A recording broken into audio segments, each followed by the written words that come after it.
बिस्मिल्लाहिर्रहमानिर्रहीम। स्टूडेंट्स, अब हम बात करते हैं force free motion, invariable line and plane की।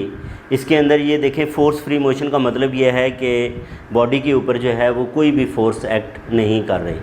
ठीक है, तो उस सूरत में suppose a rigid body is rotating about a fixed point. हमारे पास एक रिजिड बॉडी है। रिजिड बॉडी कोई भी आप बॉडी, यानी कि इवन पत्थर आप कंसिडर कर लें कि वो क्या है, वो एक पॉइंट के अबाउट जो है वो रोटेट कर रहा है and there are no forces acting on the body, और बॉडी पे कोई भी फोर्स जो है वो एक्ट नहीं कर रही। ठीक है, और डेफिनेटली रिएक्शनरी फोर्स तो होंगी, जैसे जो है वो फिक्स्ड पॉइंट के ऊपर जो है वो रिएक्शन जो है वो एक्ट कर रहा होता है। अब अगर जो है वो कोई भी फोर्स एक्ट नहीं कर रही, ठीक है, अब टार्क क्या होता है, फोर्स और परपेंडिकुलर डिस्टेंस का जो है वो प्रोडक्ट, वो टार्क होता है। इसका मतलब इस बॉडी के ऊपर कोई टार्क नहीं है। The total external torque is zero, यानी कि उस बॉडी के ऊपर जिस पे कोई फोर्स, एक्सटर्नल फोर्स जो है वो एक्ट नहीं कर रही, तो इसका मतलब इसका जो टार्क है वो क्या है, वो ज़ीरो है। दस the angular momentum this is constant. तो फिर उसका एंगुलर मोमेंटम वेक्टर जो है वो क्या है, वो कांस्टेंट है।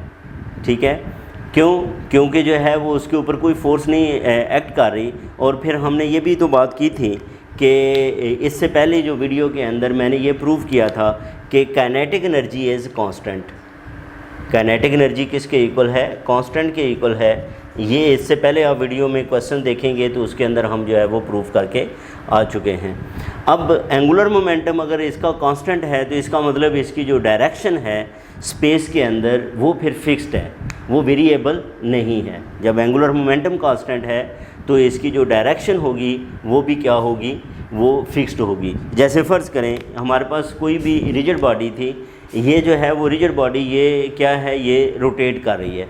लेकिन अगर हम ये कहें कि इसके ऊपर कोई एक्सटर्नल फोर्स जो है वो एक्ट नहीं कर रही, तो इसका मतलब ये है कि इसका एंगुलर मोमेंटम जो है वो क्या है, वो कांस्टेंट है। अब ये एक फिक्स्ड लाइन के अबाउट जो है वो इसकी मोशन है। दूसरे लफ्ज़ों में इसकी ये वाला जो पॉइंट है ये इसको क्या कर रहा है, ये ट्रेस कर रहा है। ठीक है, अब the line indicated this direction is called the invariable line. ये जो हमारे पास लाइन है स्टूडेंट्स, ये वाली लाइन, ये इनवेरिएबल लाइन है, यानी कि ये लाइन जो है वो अब चेंज नहीं हो रही। ठीक है, और काइनेटिक एनर्जी जो है वो इसकी क्या है, वो कांस्टेंट है। काइनेटिक एनर्जी इसको हम इससे पहले जो है वो प्रूव करके आ चुके हैं, जैसे मैंने कहा कि, और अगर काइनेटिक एनर्जी को आप देखें तो इसका फार्मूला क्या होता है, kinetic energy is equal to half omega dot, ये इसके इक्वल आएगी। और ये अगर कांस्टेंट है, टू भी कांस्टेंट है, मल्टीप्लाई हो गया, ये क्या आ जाएगा, ओमेगा डॉट ओमेगा, यानी कि ये स्मॉल ओमेगा और कैपिटल ओमेगा, इनका डॉट प्रोडक्ट ये क्या रहेगा, ये कांस्टेंट रहेगा। इसका मतलब क्या हुआ, इसका मतलब ये है कि जो प्रोजेक्शन है किसके ऊपर, projection of omega on the omega is constant. ठीक है, इसका जो प्रोजेक्शन है वो क्या है, वो कांस्टेंट है। ये हमारे पास जो ओमेगा की जो है वो डायरेक्शन है, इसका जो प्रोजेक्शन है वो क्या रहता है, वो कांस्टेंट रहता है, वो चेंज नहीं होता on the omega, so that the terminal point of the omega defines a plane. तो फिर ये स्पेस को जो है वो डिफ़ाइन नहीं करती, बल्कि क्या है, ये एक प्लेन को जो है वो डिफ़ाइन करती है। ये वाली जो है वो क्या है, ये एक प्लेन है। ठीक है, इस प्लेन को जो है वो क्या कहते हैं, इनवेरिएबल प्लेन कहते हैं। ये हमारे पास जो प्लेन है that is the invariable plane. अब rigid body, as the rigid body rotates an observer fixed relative to the body coordinates axis would see a rotation or precession of the angular velocity omega about the angular momentum capital omega, यानी कि वो capital omega के about जो है वो क्या देखेगा, वो रोटेशन को जो है वो देखेगा। तो ये स्टूडेंट्स हमारे पास जो मोशन है ये फोर्स फ्री मोशन है, यानी कि फोर्स फ्री मोशन के अंदर हमने मेन जो बात याद रखनी है वो ये याद रखनी है कि इसकी जो टार्क है, टोटल टार्क, वो ज़ीरो होता है। उसकी वजह से इसकी जो डायरेक्शन है, ठीक है। एंगुलर मोमेंटम की जो डायरेक्शन है वो क्या रहती है, वो फिक्स्ड रहती है, वो चेंज नहीं होती। ये वाली जो डायरेक्शन ये क्या है, ये हमारे पास जो लाइन है ये क्या आ जाएगी, फिर फिक्स्ड आ जाएगी। इस लाइन को जो है वो क्या कहते हैं, इनवेरिएबल लाइन कहते हैं। और ये जो हमारे पास प्लेन ट्रेस होती है इसको इनवेरिएबल जो है वो प्लेन कहते हैं। अब इस हम जो आगे आर्टिकल के अंदर या क्वेश्चंस के अंदर हम डिस्कस करेंगे वो फोर्स फ्री मोशन होगी। अब स्टूडेंट्स हम डिस्कस करते हैं कि सिमेट्रिक रिजिड बॉडीज़ और रोटेशन ऑफ द अर्थ। अब जब भी जो है वो सिमेट्रिक का वर्ड आता है तो इसका मतलब वहाँ पे कुछ सिम्प्लिफिकेशंस हो रही होती है, यानी कि वहाँ पे जो है एक जैसा होने की वजह से हम क्या कर सकते हैं, सिमेट्री की बुनियाद पे प्रॉब्लम को जो है वो सिम्प्लीफाई कर सकते हैं, रिड्यूस कर सकते हैं। तो अब simplification occurs in the case of A symmetric rigid body. In such case at least 2 moments of inertia, यानी कि कम से कम जो 2 मोमेंट्स ऑफ इनर्शिया हैं वो लाजमी इक्वल होंगे।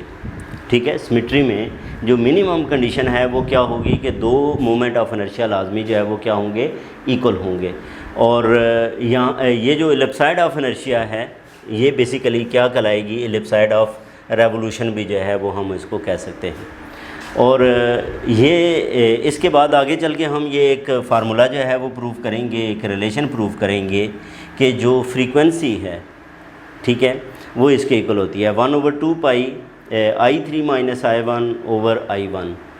ठीक है, ये आप लोगों को पता है I1 I2 I3 जो है वो हमारे पास प्रिंसिपल मोमेंट ऑफ इनर्शियाज हैं। अच्छा, अब we can then show in the problem, आगे चल के हम इस प्रॉब्लम को जब सॉल्व करेंगे इसी वीडियो के अंदर, तो उसके अंदर हम ये प्रूव करेंगे कि f किसके इक्वल है, f is equal to 1/2 pi I3 - I1 over I1। अच्छा, that the angular velocity omega precesses about the angular momentum with this frequency। ठीक है, इसको हम जो है वो आगे जाके प्रूव भी कर लेंगे। अब यहाँ पे जो A है, ठीक है, A, अब इस बुक में अगर आप देखें तरतीब स्टूडेंट्स, तो मैं इस बुक की तरतीब को ही जो है वो फॉलो कर रहा हूँ 100%। इसमें यह है कि पहले वो आर्टिकल के अंदर एक उसका जो है वो एक बात करता है लिटरेचर की फॉर्म में, लेकिन उसकी एक्सप्लेनेशन उसने जो है वो एक्सरसाइजेज़ की फॉर्म में जो है वो दी है। तो वहाँ पे जाके अब हम इस रिलेशन को उसने इधर डिफ़ाइन कर दिया, ठीक है, लिटरेचर लिखा है, एक तरतीब से जो है वो एक बात को लिखा है। अब ये रिलेशन आई कैसे, इसको वो जो क्वेश्चन है 10.17 जो कि अभी हम सॉल्व करेंगे उसके अंदर जो है वो एक्सप्लेन करेगा। Where the constant A is the component of the angular velocity in the direction of the axis of symmetry. ये जो ए है ये कंपोनेंट ऑफ एंगुलर वेलोसिटी है, किस डायरेक्शन के अंदर, एक्सिस ऑफ सिमेट्री की जो डायरेक्शन है उसके अंदर जो है वो ये हमारा इसका जो है वो कंपोनेंट है। अब हम बात करते हैं रोटेशन ऑफ द अर्थ की। अब स्टूडेंट्स अगर हम रोटेशन ऑफ अर्थ की बात करें तो ये जो अर्थ है इसको हम एलिप्सॉइड ऑफ जो रेवोल्यूशन है वो कह सकते हैं कि अर्थ भी जो है वो क्या है, एलिप्सॉइड ऑफ रेवोल्यूशन ही है। सिर्फ इसमें यह है कि जो flattened slightly at the poles, earth जो है वो क्या है, पोल्स के ऊपर जो है वो स्लाइटली फ्लैटेंड है। और दूसरा ये है कि इसकी जो प्रेडिक्टेड प्रिसीजन पीरियड है वो है 300 डेज़। ठीक है, यानी कि जब हम इसको ये कंसिडर करते हैं एलिप्सॉइड ऑफ रेवोल्यूशन, तो उस सूरत में जब कैलकुलेशंस करेंगे, अभी हम जो है वो इसके बाद इससे रिलेटेड भी क्वेश्चन है उसके ज़रिए हम इसकी कैलकुलेशन करेंगे, तो उस कैलकुलेशंस में हमारे पास ये 300 डेज़ आएंगे। लेकिन अगर प्रैक्टिस में देखें तो period is found to be about 430 days. ये जो डिफरेंस आ रहा है, इस डिफरेंस की एक्सप्लेनेशन ये है कि अर्थ जो है वो परफेक्टली रिजिड नहीं है, earth is not perfectly rigid, क्योंकि हम जो आर्टिकल पढ़ रहे हैं वो रिजिड के लिए है, अर्थ जो क्योंकि परफेक्टली रिजिड नहीं है, इसलिए ये वाला जो डिफरेंस है ये जो है वो इसके अंदर मौजूद है। तो अब हम जो इससे वो जो मैंने पहले कहा कि एक रिलेशन है, उस रिलेशन को क्वेश्चन के अंदर प्रूव करते हैं।